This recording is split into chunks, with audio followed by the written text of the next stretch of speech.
Chris, it is a defeat, but loads of positives considering the game. What did you make of it? I just said there, we couldn't be proud of the girls really. Come to a team at the top of the league, that's their eighth win on the bounce. We knew it was going to be a tough game anyway, so we had to come up with a couple of things to maybe try and nullify what they were doing. And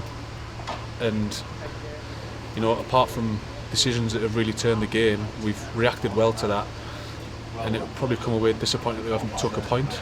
But some of the things that have gone on through the game there, I can't legislate for. I can't even. I'll have to watch it back and come up with some ideas or thoughts around why things have gone the way they have today. But some of the decisions from the officials were bordering on appalling. It's almost one of them. We're all travelling up and down the country at the minute, training twice a week. We're on the bus an hour and a half today. It's almost one of these games today where you think, what's the point? What's the point in sort of being involved at this level? Let's not forget this is the third tier of female football, and we're playing in to good standard, good opposition, great coaches at this level, great players at this level, and the officiating today was really, really bad. And that was, I think, if you watched the interview with their manager after the game, I would hazard a guess that he would say the same thing. So that's what's left a really sour taste in the mouth, to be honest. I'd seen you got yellow carded. I was trying to keep up with what happened. I see someone got sin binned. If I'm honest with you, tweeting, I'm not sure why any of the decisions were made, and that's not a criticism. I just genuinely didn't know what was happening. What was the yellow card? I'm smiling. For? It's not funny. It's I think we're defending, and Bassie's played the ball off the Huddersfield player, and it's gone out for a goal kick, and it's fairly obvious.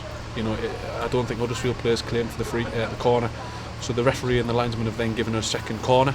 Wasn't a corner. So as the corners come in, obviously then we've had the collision of heads. We've got 3 players down with head injuries.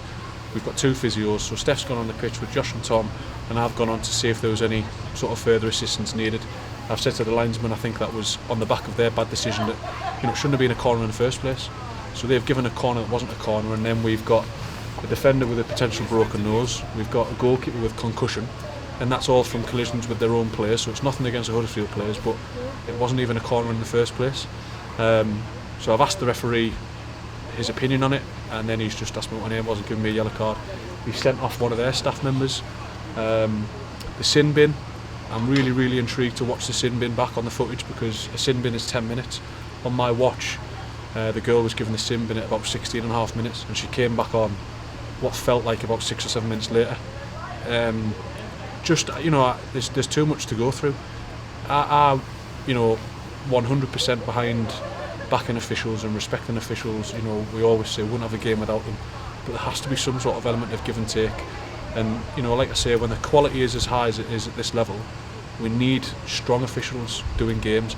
And again, nothing that the players have done, but there was points in the game where there was some tackles that were flying in, and it was brilliant, good to see, really good throwback. But things could have got out of hand, and it wasn't controlled. The game didn't get controlled, and that is the big frustration that we've got, really. Talk a lot about frustration, but we've came against top of the league, against a side who's won 7 and previously. I think they broke their record for wins. I think we would all say we deserve something out of it. Maybe other people might think differently, but probably the big positive is you've got 2 new signings there, 2 goal scorers, a lot of character shown considering we had a right winger in goal. How much can you take going into the rest of the season, knowing what we can produce against technically the best side in the league at the moment?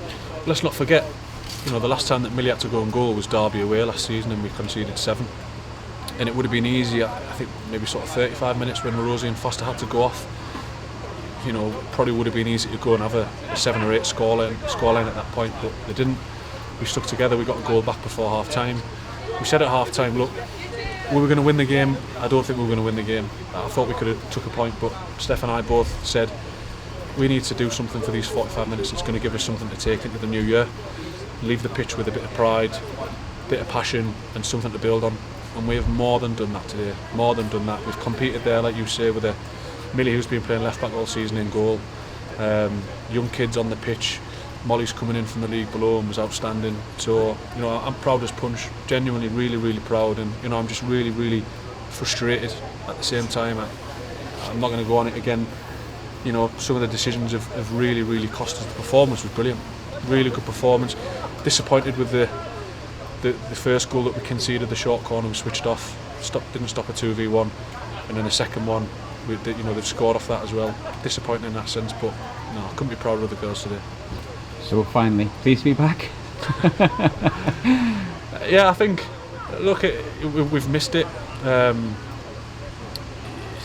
You know, your Sundays and your weekends aren't the same without it. You do grow to love it, and you love the away days and stuff like that, which is what I'm saying. But you know, we have to now really push ahead now in the new year. I know Sheffield have beat Hull today, so I think there's us four at the bottom there, us, ourselves, Sheffield and Hull.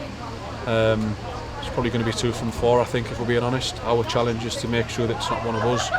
Our challenge is to show why I think we're better than all 3 of them teams.